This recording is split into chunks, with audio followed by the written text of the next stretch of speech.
So 2020-2021 Europa League draw has taken place and we now know who is in which group. But which of the teams will make it through to the knockout stages? In this video, we're going to take a look at my early door predicoroonies for Group L.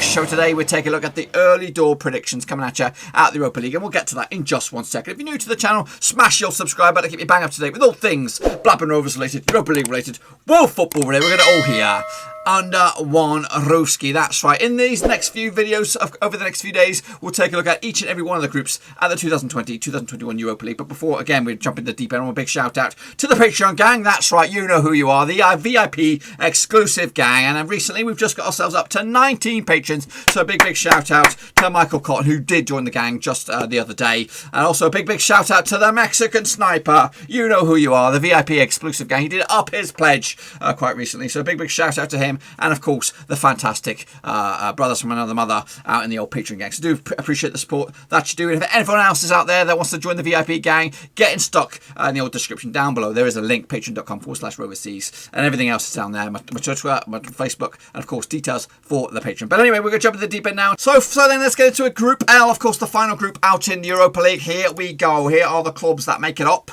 Yes, indeed. Kicking off in the top left-hand corner, we Slovan Liberec come out of where they Czech Republic, I think, finishing 5th last time around out the top flight out in the Czech Republic, managed by Pavel Horic. They play their football at the Stadion in Zidzi and in Liberec, which is hosts around about 9,900 fans. I think it just pushed it up another 100. I think it up to 10k in the old stands there. Joining them will be these bad boys is Red Star Belgrade, of course, classic club coming out of Serbia these days, finishing top flight, number 1 in the top flight out in the Serbian top division there, managed by Dusan Stankovic, who play their football at where do they play their football at? They play their football at the Riko Mitic Stadium, which holds 53,000. These are juggernauts of European football, of course, back in the Yugoslav era. Meanwhile, KAA Gent joined them as the third club here out of the Juniper League, finishing second out in the top flight over there, managed by Wim Deca. They play the football at the Guaramenko Arena, which holds 20,000 on a good day. And wrapping it up will be Hoffenheim coming out of Germany, of course, the Bundesliga, finishing 6th last time around, managed by Sebastian Hoeneß. They play the football at the Rhein-Neckar Arena, which holds 30,150 fans on a good day. Quick look at the odds on this group, the final group, like I said, Group L, your winners, your 7-4 on is Hoffenheim, your favourites. Next up is Genk, 11-4, second favourites. Red Star Belgrade are 6-1 on this bad boy, and 9-1 is Liberec on this one. But will that be the case as we get into it match day by match day pickaroonies? Let's have a little look at it then, shall we? Starting with match day number 1 out in Group L on the 22nd of October. Will be Hoffenheim taking on Red Star Belgrade over in Germany, of course. Now these two sides will open up the campaign, and it will be a 3-1 win for Hoffenheim, of course, getting into it. Again, we'll be covering these games match day by match day on the Europa League when they come around after the international break. We'll do them like we're doing with all the other leagues. And again, there will be a prediction league for this one, so make sure you stick around for that one.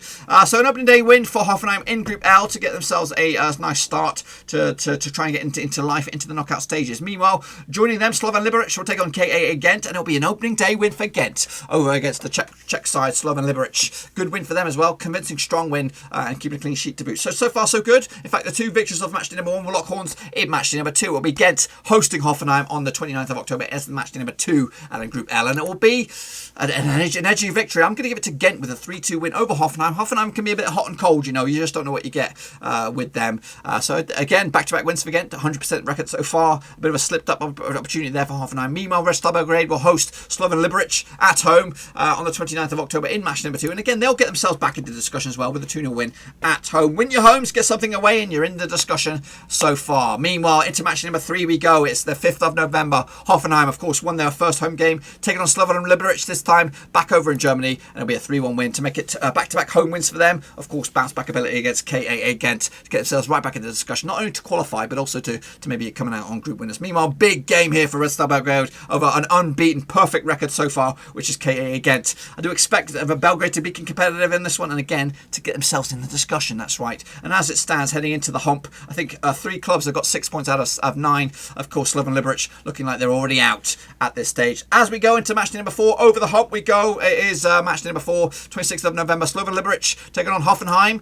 getting a point on the board. Hoffenheim slipping up again, but they're getting something. They're getting some points on the board again. If they win their home games, I think they're going to be ever so close. Slovan Liberec, though, they'll be happy get themselves their first point on the board and not be winless or pointless anyway. KAA Gent taking on Red Star Belgrade. This time it's going to go in favour of the Belgians. That's right. I do expect Red Star Belgrade to be difficult to beat, but especially more than likely they're going to get the results at home. But they've slipped up here and giving Gent probably a huge opportunity to stake the claim as not only qualifiers but also group winners. Red Star Belgrade will then take on Hoffenheim on the 3rd of December. International number 5 must-win game for Red Star Belgrade. It's at home. They've won the previous 2 at home. Hoffenheim picked up a point away from home, did lose just to KAA again. What are they going to get out of this one?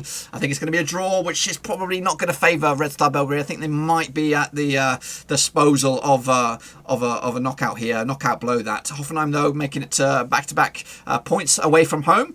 And actually, what was that? 3 games unbeaten for them, drawing 2 and winning 1. International number 5, of course, over in Belgium. Gent, of course, already looking like they're in the driving seat, and they'll make it another win for them. Back-to-back wins for them. 3-0 winners over Slovan Liberec over in Belgium, and that'll also be on match number 5 on the 3rd of December. Here we go. Must win game for Hoffenheim. If it's a draw, I think Red Star Belgrade have a chance to get themselves through and maybe even sneak into there at the expense of Hoffenheim. Gent, I think they're already there. Well, they got 3 wins out of 3 at home. They've also picked up a cheeky away win against Slovan Liberec as well. I think this one's tough, but it's going to go in favour of Hoffenheim. We'll have a look at what that's done in a minute.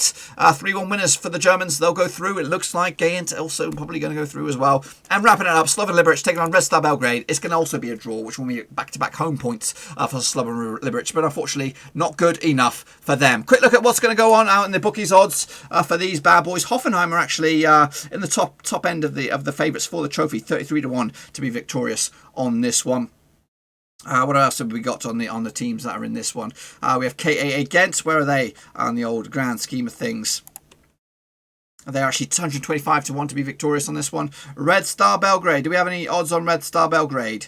I'm pretty sure they're in here as well. Savino, I've just spotted them, 125-1. Similar odds to that of Gent, if not identical as well. And wrapping it up, Slovan Liberec, they are 750-1 to be victorious. Out in this group, not only this group, sorry, to be victorious overall in this thing. Let's have a look at what I thought will happen out in this group. Group L. Liberec, just the 2 points, 2 draws for them at home, of course. Meanwhile, into third, it'll be Red Star Belgrade. Unfortunately, they tumble out at this stage. 2 wins, 2 draws, and 2 defeats. Not good enough for them. They are ousted by Hoffenheim, who did finish in second spot. In my eyes, just 1 defeat for them. Of course, losing away to Gent on the road. But Gent looking good at the moment, just the 1 point ahead of Hoffenheim in a very, very tight group there. Could go one of 3 ways, really.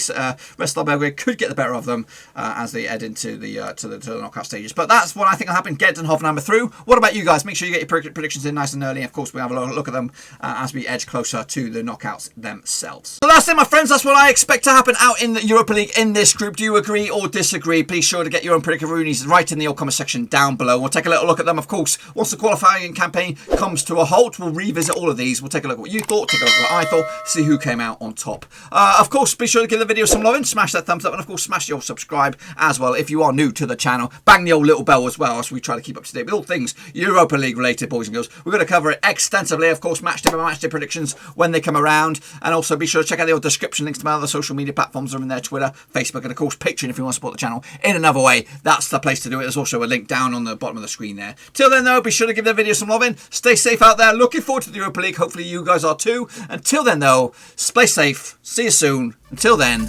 I'm out.